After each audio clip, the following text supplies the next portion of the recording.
quiero también agradecer a nuestro hermano y amigo que está acompañando esta mañana, Esteban, y gracias por su amor hacia su amigo también, Sebastián, y él vino de Puerto Montt a estar con la familia y lo posible ver a Sebastián estos días, así que gracias al Señor por ese amor práctico que también es algo que es parte de nuestra vida. Y lo menciono no para honrar o avergonzar, sino que es parte de nuestra vida, ¿no? Y que el Señor nos ayude para poder ejercitar este amor práctico que todos nosotros se nos mandata, y lo que puede ser una dificultad o una situación difícil para otro es una oportunidad para poder derramar ese amor que ya ha sido derramado en nosotros.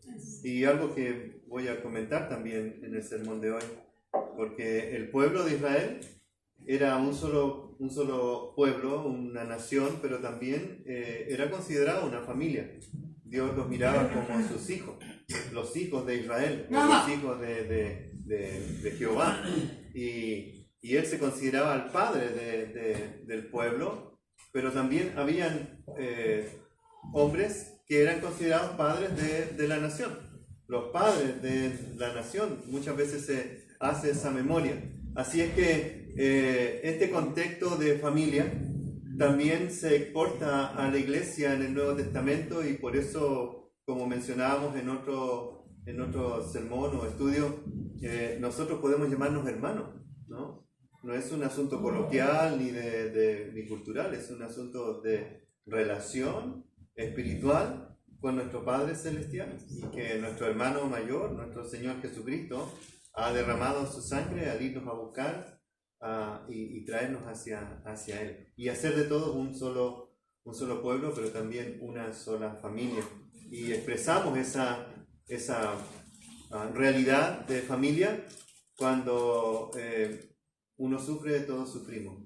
Cuando uno se alegra, todos nos alegramos. Y hoy día tuvimos de las dos cosas, ¿no? Y nos alegramos con nuestro hermano Timoteo, nuestra hermana Tamara, pero también estamos acompañando en la dificultad a Ángela y a Sebastián. Bien, Josué capítulo 4, versículos 10 al 24 nos mantendrá ocupados hoy, y estamos mirando este libro y estamos tratando de avanzar de manera muy consecutiva, pero no olviden el contexto general, y no voy a hacer recuentos para no ocupar mucho tiempo, pero ya cruzamos, vamos a incluirnos en la historia, ya cruzamos el Jordán, ¿no? Y estamos al otro lado del Jordán. Se le dan instrucciones a Josué da las instrucciones al pueblo, el pueblo cumple las instrucciones de Josué, que ha recibido instrucciones de Dios. Sí. Si ustedes ven esta cadencia en los capítulos anteriores y en este mismo capítulo, y probablemente en los que siguen, es una cadencia que al lector, así como rápido, le parece como exagerado, de que cada rato se repiten lo mismo. Dios habla a Josué habla al pueblo, el pueblo hace lo que Dios le dijo a Josué que hiciera, y da como detalle, y a veces como uno dice, pero si ya lo dijo, ¿no? ¿Por qué lo repite? Y es una forma pedagógica que Dios instruyó a su pueblo para hacer: repetir y repetir. Y era una forma de que el pueblo no olvidara el mensaje de Dios. Acuérdense que no había escritura mucha, y no todos andaban con los rollos debajo del brazo para acordarse. Entonces la repetición era algo necesario e importante, y por eso usted encuentra en la lectura mucha repetición de las instrucciones, una tras vez. Y aunque nos parezca molesto incluso en la lectura, es una forma de decir que no debes olvidarte de lo que Dios dice que debes hacer. Y es así. Y que mientras más eficiente seas en recordar y hacer lo que Dios te manda hacer, con mucho más facilidad vas a poder conectarte con los planes de Dios y obviamente recibir la bendición de Dios, que es lo que vemos en el ejercicio de cruzar hacia la tierra prometida, que es abrazar las bendiciones de Dios a través de sus promesas cumplidas. Y vimos que habían dos simples y sencillas formas de abrazar las bendiciones de Dios: confianza o fe y obediencia. Y eso lo va a repetir todo el tiempo el texto, porque es lo que el pueblo debe recordar. Y no solo recordar, debe transmitir a las generaciones que vienen. Teme al Señor, confía en Él, obedécele y Dios va a bendecir tu vida. Es el modelo de Dios.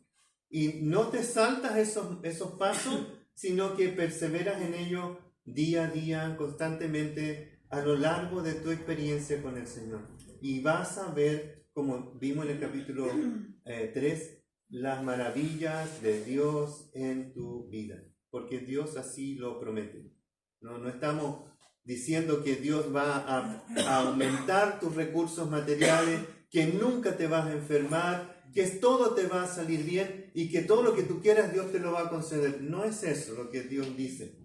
Lo que Dios dice es que Él tiene un plan para ti. Y no necesariamente son tus planes. Es el plan de Dios, porque el camino de Dios es mucho mejor que cualquier camino del hombre. Y aunque los caminos de Dios te parecen desconocidos, Él va adelante. Y este ejemplo de la figura del arca yendo delante del pueblo. Dios va delante del pueblo. Primero, para mostrar que está con ellos. Segundo, para demostrar que Él cumple su promesa de estar con nosotros todos los días hasta el fin. Y tercero, para mostrar su poder en su pueblo y hacia las naciones. Y eso es lo que vamos a ver un poco el día de hoy. Entonces, capítulo 4, versículos 10 al 24. Y tomé prestado una frase del último versículo allí, del versículo 24, para el título de mi sermón. Para los que anotan ahí, como no traje el power del bosquejo, pero se los menuncio. Para que todos conozcan que la mano de Jehová es poderosa. Ese es el título del sermón de hoy, que está tomado prestado de ahí del versículo 24. Para que todos conozcan que la mano de Jehová es poderosa. Y punto 1, todo el pueblo pasó. Todo el pueblo pasó, no faltó ninguno. Y dice versículo 10, los sacerdotes que llevaban el arca se pararon en medio del Jordán hasta que se hizo todo lo que Jehová había mandado a Josué que dijese al pueblo. ¿Se fijan? La repetición. Y esto es continuo. Todo lo que Jehová mandó a Josué que se hiciese, se hizo, conforme a todas las cosas que Moisés había mandado a Josué. Es decir que había una consecuencia de fidelidad al mandato de Dios. Moisés dijo algo y luego Josué dijo, es mi oportunidad de hacer lo que... No, él simplemente toma el mandato y lo repite al pueblo, porque sabe Josué que hay un modelo de Dios. No es que el que lidera inventa una cosa nueva, que trae como la última versión. ¿No? Que dice, voy a remodelar todo, voy a hacer todo, no, porque para darle mi impronta. No, es Josué, dice, hizo lo que Dios dijo, pero más encima dice, cosas que Moisés había mandado a Josué. ¿Se fijan? Está repitiendo algo, está repitiendo un modelo, y eso es constancia, es perseverancia, pero es seguridad también de que lo que Dios dijo una vez es lo que debes hacer siempre. No inventes, ¿no? Como dicen los mexicanos, no inventes. No inventes la rueda en tu relación con el Señor. No edites la palabra del Señor a tu gusto. No, cree lo que Dios dice. No le des vueltas, no cuestiones, no justifiques tu desobediencia o tu falta de prolijidad en tu vida, tu relación con el Señor, con decir, que yo no sabía, en mi ignorancia. Hay tanta claridad en la palabra. Ora al Espíritu Santo para que ilumine tu vida. Pero sobre todo, hay algo que aprendí de buenas y de malas maneras y que me enseñó uno de mis tutores. No es un problema teológico o intelectual que los creyentes no perseveran. es un problema del corazón. Desobediencia y rebeldía. Nada más. No es teología, que no sabes las palabras en griego o en hebreo, que no puedes entender la configuración del léxico. No, es corazón. Es corazón. Si no creces en tu vida, en tu relación con el Señor, examina tu corazón. No te compres el último léxico del griego. Bueno, si quieres, cómpralo. Pero es tu corazón. Eso es lo que hace la diferencia entre un creyente que recibe la bendición de Dios y alguien que está como, lleva mucho tiempo, pero inmaduro o no crece en su servicio al Señor. Entonces examina el corazón. Y el pueblo dice, se dio prisa y pasó. Y cuando todo el pueblo acabó de pasar también, pasó el arca de Jehová y los sacerdotes en presencia del pueblo. Ustedes saben, cuando uno lee el texto de manera comprensiva, vas a descubrir, y el Espíritu Santo te va a poner ahí acento en algunas cosas. Bueno, el pueblo se dio prisa, y leí varios comentarios, decían, estaban apurados, tenían temor de que el agua se les viniera encima y cosas así. No, probablemente la palabra ahí del pueblo se dio prisa es que estaba deseoso de dar pasos de fe, como ansioso de lo que Dios tenía más adelante para ellos, ansioso de pisar por primera vez la tierra prometida, y por eso el pueblo se dio prisa. Y cuando todo el pueblo acabó de pasar, también pasó el arca de Jehová y los sacerdotes en presencia del pueblo. El pueblo estaba ansioso de hacer o de descubrir, de ir más allá, de empujar su fe hacia los propósitos de Dios. Y ya que todo el pueblo estaba en ese contexto, entonces había como un entusiasmo que se va contagiando, ¿no? Y es así, cuando tú estás sirviendo al Señor y otro te ve y quiere también servir, y cuando estás entusiasmado en servir, el otro ve ese entusiasmo y dice, es como, y contagia, a diferencia del otro, ¿no? Que si el pueblo no se da prisa, va como ahí, como ya, otra vez, cruzando el mar y después ahora el río, y no sé qué nos deparará el futuro, y con el temor y la ansiedad, entonces como, no, el pueblo se dio prisa. No se olviden, casi 2 millones de personas.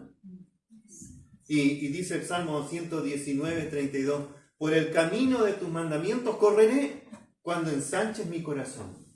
Es lindo eso, ¿no? Cuando ensanches mi corazón, correré, me daré prisa a andar por tus caminos.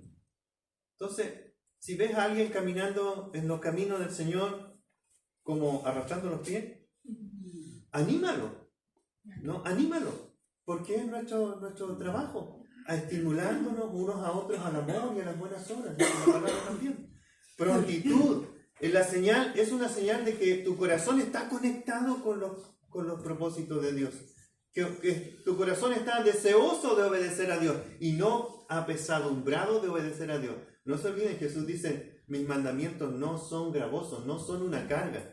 Y si sientes que son una carga, pídele a Dios que te dé ese corazón de gozoso de servir al Señor. Y quizás tienes que hacer ajustes en tus hábitos, en tus horarios, en tus prioridades.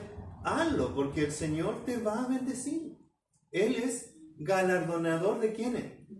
De los que le buscan, no de los que no, de los que le buscan, ¿no? Ansioso, deseoso, corren por los caminos de la verdad de Dios. Ensancha mi corazón, debería ser nuestra oración. Y el pueblo se dio prisa y pasó. Y Romanos 12:11 dice, en lo que requiere diligencia, no perezoso, ferviente en espíritu, sirviendo al Señor.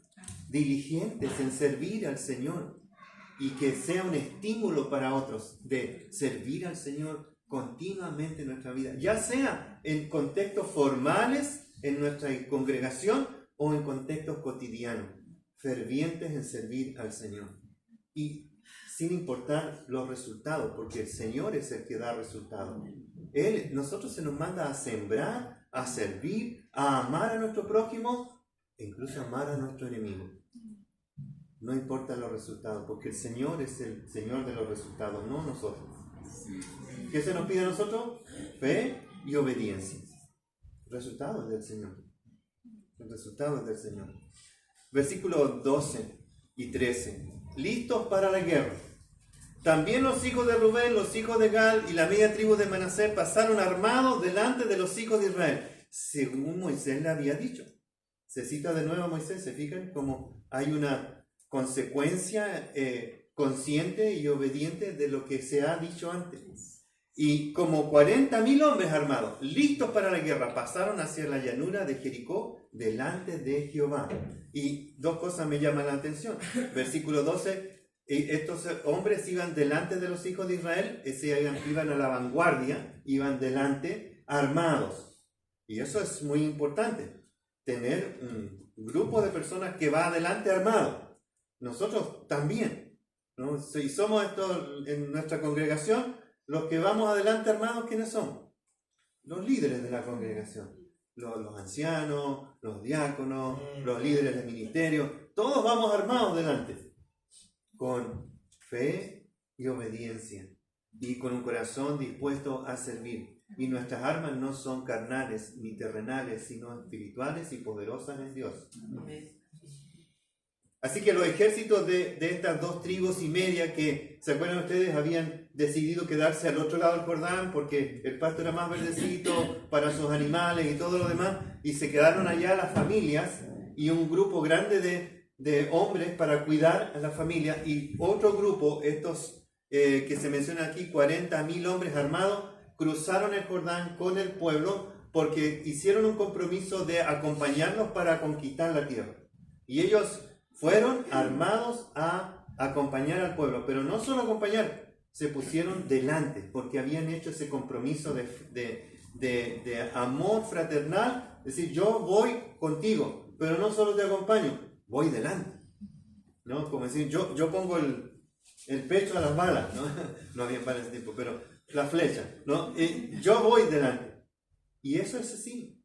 Si hay un hermano que necesita compañía, nosotros debemos estar ahí. Si hay un hermano que necesita oración, debemos ser intercesores. Si hay un hermano que necesita apoyo material, debemos hacer ese esfuerzo sacrificial. Vamos allí. Pero no solo vamos y acompañamos, muchas veces vamos delante en oración. La Biblia nos llama a ser intercesores activos, de poner delante del trono de la gracia no nuestras necesidades. La Biblia nos dice que debemos interceder por otros primero. ¿Por qué? Porque Dios nos tiene cubierto. Mateo capítulo 6. Él nos tiene cubierto. Mas buscad primeramente el reino de Dios. Y en el reino de Dios, ¿qué nos manda a hacer? Amar a nuestro prójimo, así como amamos a Dios. No nos manda a amarnos a nosotros. ¿Se ha fijado en eso? De hecho, nos manda a negarnos a nosotros. ¿Y por qué? Para que nos enfoquemos en el gran propósito de Dios de amarle a Él y amar a nuestro prójimo. Si todos estuviéramos en ese contexto, seguro que podríamos decir que estamos sirviendo a Dios de la manera en que Dios quiere. Así que hagamos ese ejercicio, ordenemos de nuevo nuestras prioridades, nuestros planes, nuestros propósitos, nuestras energías, incluso nuestros bienes materiales, que tengamos un ítem en nuestros presupuestos para servir a otros, ya sea involucrándonos en misiones o involucrándonos en ministerio, involucrándonos en la iglesia, apoyando a otros en sus necesidades. Que el Señor nos ayude para ser así administradores de la gracia de Dios. Pero también ellos iban delante de Jehová. Y tuve que poner un poco más de mente ahí para qué significa eso. Delante del pueblo, obvio, pero delante de Jehová. Cuando sirves a tu hermano, en realidad sirves al Señor. Delante de Él. Estás haciendo cosas para tus hermanos, pero en realidad estás sirviendo al Señor. Dice Juan capítulo 13, ahí en el aposento alto, versículos 14 y 15, dice: pues si yo, el Señor y el Maestro, he lavado vuestros pies, vosotros también debéis lavar los pies los unos a los otros, porque ejemplos os he dado, para que como yo os he hecho, vosotros también hagáis. En realidad, al servir a nuestros hermanos y a nuestro prójimo, estamos sirviendo a Dios. Siempre estamos delante de Dios, sirviendo a otros. Estamos delante de otros, pero primero estamos delante de Dios, sirviendo a otros. Y este grupo de 40.000 hombres estaba delante del pueblo, pero estaba sirviendo a Dios en que ellos se involucraron en los planes de Dios y dejaron a su familia, dejaron a sus hijos, dejaron a sus bienes materiales en cuidado de otras personas, pero fueron delante del pueblo y delante de Dios a servir, a cumplir su promesa de servir a Dios. Esto es para mí un ejemplo de Jesús, quien adquirió un compromiso de amor en la eternidad. Junto con la Trinidad pactaron la salvación de los pecadores y Jesús tomó la delantera. Él vino a nosotros, enviado por el Padre, y fue y entregó su cuerpo, su sangre, por amor a nosotros. Él fue a la cruz, se sacrificó. Servir a Dios muchas veces demanda sacrificio, y Jesús hizo modeló por nosotros y nos bendijo con su muerte, con su sacrificio. Bendijo a pecadores inmerecedores de la gracia de Dios y los salvó, porque Él adquirió un compromiso en la eternidad con el Padre, con el Espíritu Santo, y vino y se entregó por nosotros. Filipenses capítulo 2, 7 y 8. Se despojó a sí mismo tomando forma de siervo, hecho semejante a los hombres, y estando en la condición de hombre, se humilló a sí mismo, haciéndose obediente hasta la muerte y muerte de cruz. Este ejemplo de estos hombres que dejaron su familia y fueron adelante a acompañar a sus hermanos, es el ejemplo de nuestro Señor Jesucristo, que dejó su trono de gloria y se acercó a la humanidad y se humilló porque se hizo hombre. Bajó hasta los lugares más humillantes de la humanidad para alcanzar a aquellos que estábamos sumidos en nuestra miseria. Es el tipo de servicio que agrada a Dios. Nos despojamos de nuestros deseos en algún momento porque vemos la necesidad de otro, porque vemos una oportunidad para compartir el Evangelio y dejamos de lado a lo mejor nuestras prioridades, nuestras demandas, nuestros intereses, nuestra agenda, porque el Espíritu Santo te mueve a un servicio en ese momento. O quizás el Señor te está llamando a un servicio mayor. Quizás hace años que estás escuchando la voz de Dios de decir, quiero que sea parte de mi reino activamente en este ministerio. Quiero que seas misionero, quiero que te involucres en esto. Y quizás estás allí luchando con ese pensamiento y el Señor te quiere empujar tu fe, expandir tu concepto de cómo servir al Señor. Y si no estás en ese contexto, Dios te pide muchas cosas que hay demandas de Dios, ya lo dijimos, ¿cierto? Hay demandas de Dios para nosotros los hijos y son demandas legítimas porque Él primero nos da el ejemplo, Él va adelante. La autoridad del Señor va delante de nosotros, su ejemplo, su modelo. Y eso lo dice de nuevo el versículo que sigue. Volvieron a su lugar. Josué capítulo 4 del 14 al 18, allí una porción. En aquel día Jehová engrandeció a Josué a los ojos de todo Israel, y le temieron como habían temido a Moisés todos los días de su vida. Luego Jehová habló a Josué diciendo, y esta expresión se repite todo el tiempo, luego Jehová habló a Josué diciendo, y conecta con los propósitos de Dios. La autoridad del maestro o del pastor está en la lealtad que presta a la palabra de Dios. Es una demanda de Dios a los líderes del pueblo. En el día de hoy es una demanda de Dios a los líderes de la iglesia. La iglesia es guiada por hombres que están comprometidos con la palabra de Dios y debe ser uno de los requisitos, y es uno de los requisitos en nuestra iglesia y debe ser así en las generaciones futuras. La demanda del pueblo hacia los líderes es su conexión con la palabra de Dios. El pueblo le dijo a Josué, te seguiremos siempre y cuando tú te mantengas temiendo a Jehová y haciendo todo lo que el Señor te ha mandado por medio de su palabra. Así como seguimos a Moisés, te seguiremos a ti, porque vemos que hay una conexión con la palabra de Dios en tu vida. Mientras mantengas eso, te seguiremos, le dice el pueblo. Y lo mismo hoy. No puedes seguir a un hombre que no está conectado con la palabra de Dios. Y no solo tiene que ver con un contexto intelectual de saber mucho para poder predicar o enseñar o exhortar o animar o aconsejar, sino que su vida también debe ser un reflejo de lo que sabe. Así que la madurez práctica del líder debe estar conectada con su conocimiento y viceversa. Una fe y obediencia que permea la práctica de los que enseñan. Santiago dice eso, cuidado, ¿no? Dice, no hagáis muchos maestros entre vosotros, porque hay un peligro y hay juicio también.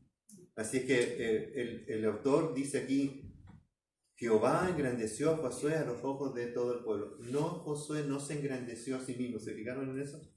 Es el Señor que engrandece al líder. No es el líder que se engrandece delante de nosotros. Y eso es un signo de los tiempos de hoy.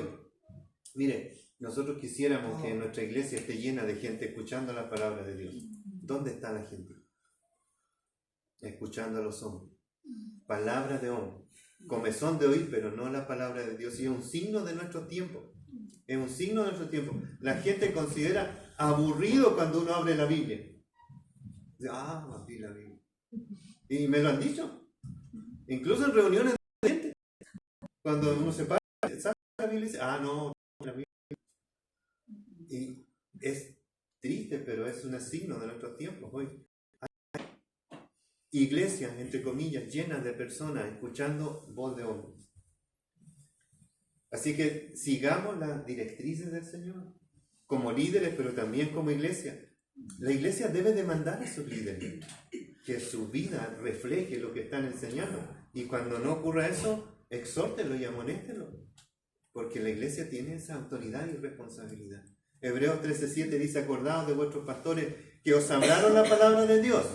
Instrucción, pero luego dice, considerad cuál haya sido el resultado de su conducta. No está separado.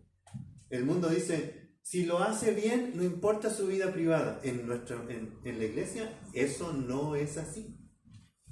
Eso no es así, no debe ser nunca así, porque dice, imitad su fe.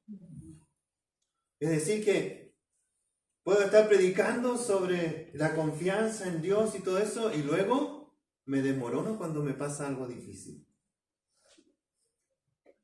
Incoherencia. Y la Biblia no dice eso. Dice, las dos cosas deben ser el puntal de la autoridad de un líder. Conectado con la palabra de Dios, permeado con la palabra de Dios en su vida cotidiana. Bien. Dependencia y obediencia siguen siendo las normas de Dios para una vida madura y conectada con las bendiciones de Dios. Dependencia y obediencia a Dios. Confianza y obediencia. Dios dirigió al pueblo en cada detalle. ¿Se fijaron ustedes? Cada detalle. Da pasos para allá, detente ahí, camina para allá, toma las piedras, pon las piedras acá. Detalles de la vida del pueblo. Y debe ser sensible a los detalles de Dios en su palabra. En los detalles dicen que está a veces la belleza, ¿no? Y la palabra de Dios está llena de esos detalles que pueden hacer una gran diferencia en tu lectura veloz de la Biblia o en tu lectura meditada de la palabra de Dios.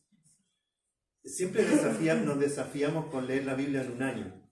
Yo creo que el mayor desafío es leer la Biblia comprensiblemente y alimentarnos de ella. Si la puedes leer en un año de esa manera, excelente, hágalo. Pero si solo la vas a leer para chequear, no lo hagas. Lee la Biblia para alimentarte con la palabra. Los hijos de Dios obedecen Los hijos de Dios obedecen como la creación le obedece también. Fíjese que el pueblo dice, la Biblia dice que las aguas del Jordán volvieron a su lugar, corriendo como antes sobre todo sus bordes. Y me recuerda esto, el pasaje dice que recuerda al cruce del Mar Rojo y ahora al cruce del río Jordán, pero me recuerda a mí también que Dios es el Dios que gobierna sobre toda su creación. No hay elemento natural que pueda poner algún atajo a los propósitos de Dios. Nada en la naturaleza puede impedir que Dios desarrolle su propósito. Y la naturaleza en general está bajo el dominio de Dios. Y cuando Dios quiere, detiene el sol. Y cuando Dios quiere, detiene las aguas. Y cuando Dios quiere, mueve la tierra. Y cuando Dios quiere, mueve tu corazón también. Porque si Dios puede hacer eso, ¿cómo no va a hacer lo que Él quiere hacer en tu corazón también? Tienes que estar disponible también para ser movido por Dios. Si Dios dice detente, detente. No avances por ese camino. Hay caminos que nos parecen agradables, pero Dios dice no, detente. Y lo dice a través de su palabra, lo dice a través del Espíritu Santo hablando a tu corazón, y lo dice a través de personas que vienen y te exhortan a lo mejor o te dicen prudencia, cuidado. Y uno no debe tener ese oído sensible a escuchar la voz de Dios por medios escritos y audibles. Y no estoy hablando de misticismo ni de nada así, pero es que Dios a veces te habla por medio de otras personas. Y tu corazón debe estar sensible a eso.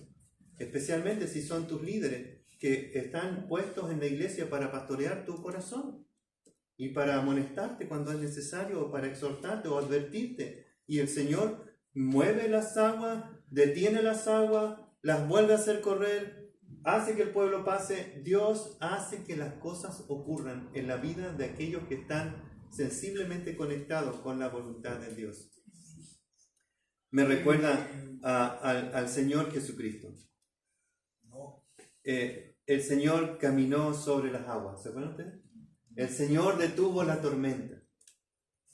El Señor le habló al mar y al viento y se calmó. Él es dueño de esa creación. ¿Cómo no va a ser dueño de tus circunstancias también?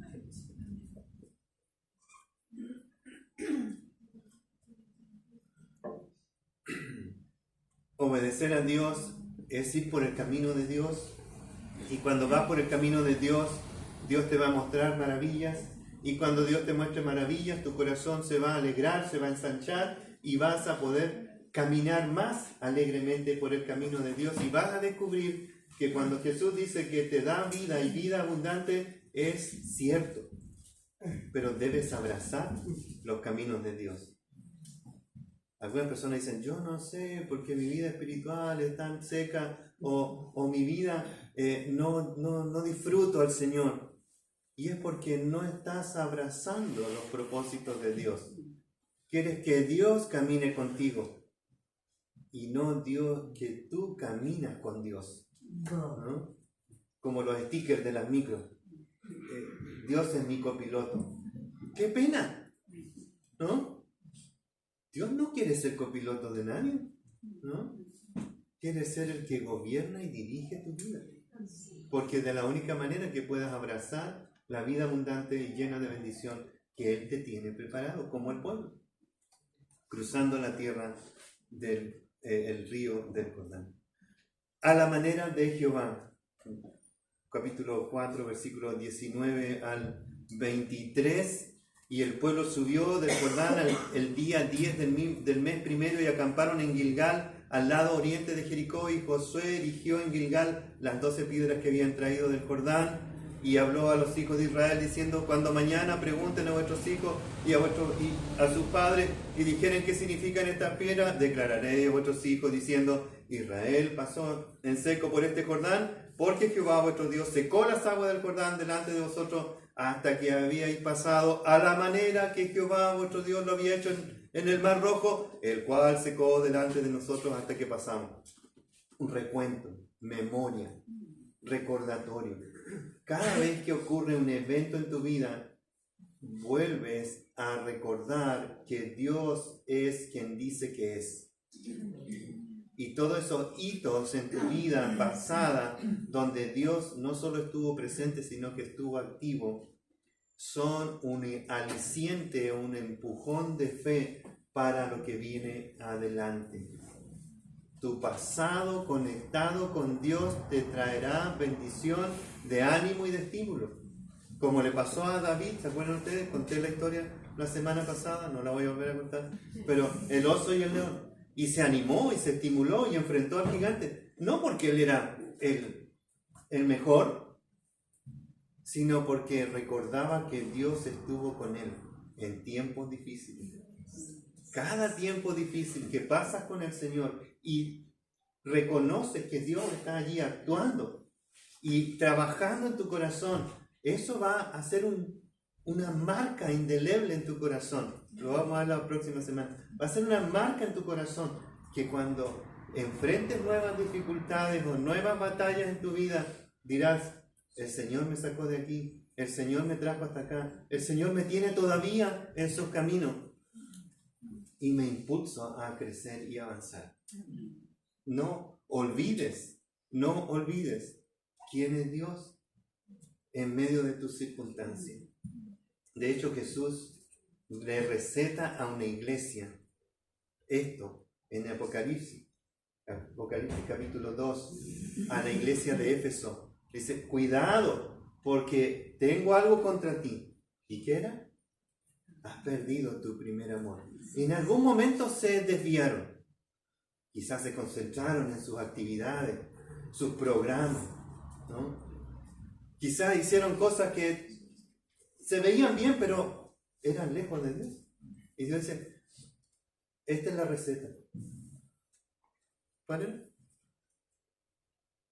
Recuerda, arrepiéntete y haz las cosas primero. Retoma tu relación con el Señor. Juan dice eso en su primera carta, primera de Juan, capítulo 1, versículo 3. Lo que hemos visto y oído, eso os anunciamos. No hay novedad. Lo que hemos visto y oído con el Señor, eso anunciamos hoy. ¿Qué predicamos hoy? Lo que Dios declaró en su palabra una vez para siempre. Nueva revelación, la misma que Dios ha dicho desde el principio, es lo que nos está diciendo hoy. Si desobedeces a Dios, Dios no podrá bendecir tu vida. Pero si confías y obedeces, abraza las bendiciones de Dios. Conclusión. Capítulo 4, versículo 24. Para que todos los pueblos de la tierra conozcan que la mano de Jehová es poderosa, para que temáis a Jehová vuestro Dios todos los días. ¿Cuántos días? Todos los días. De esta manera termina este pasaje, con una nota de testimonio y de estímulo, para que el pueblo se extienda hacia los propósitos de Dios. Hay una tierra que conquistar, hay batallas que pelear, hay victorias que abrazar, hay derrotas para aprender. Todo es porque la mano poderosa de Dios está con sus hijos y con su pueblo. Y hermanos, somos, como dijimos en otro sermón, una manada pequeña. No temas, dice el Señor. Dios es el poderoso.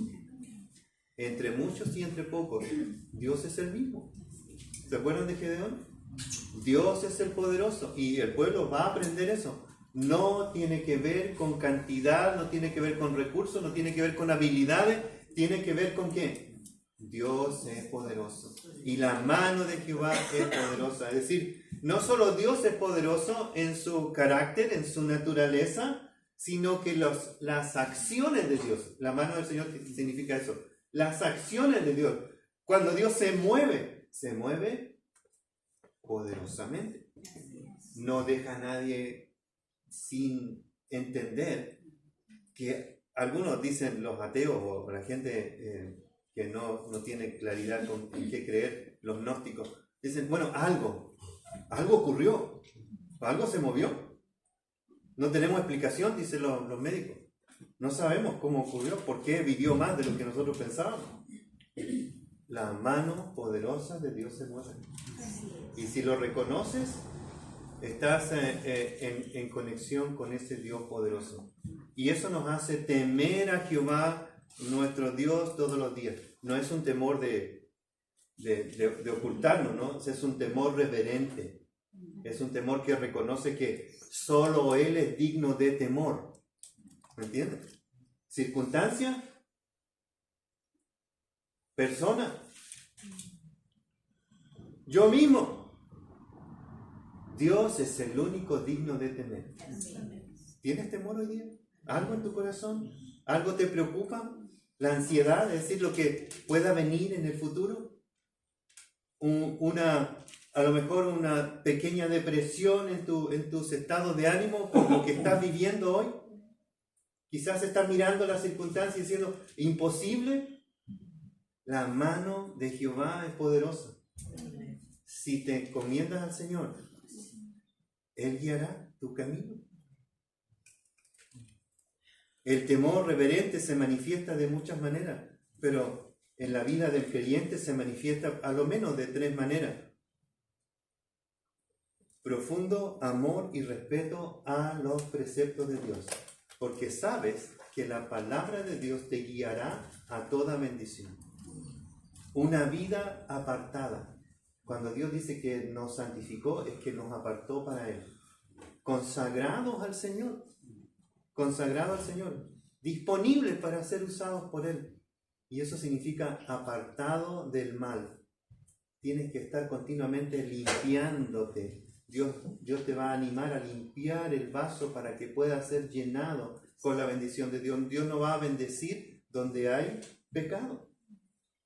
No puede haber bendición y pecado juntos. Dios va a bendecir. Ahora, no somos santos de los que estamos exentos de pecado, pero Dios mira el corazón, como lo hizo con David. ¿Qué es lo que recuerdas de David?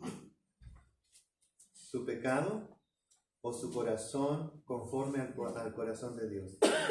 ¿Qué es lo que recuerdas?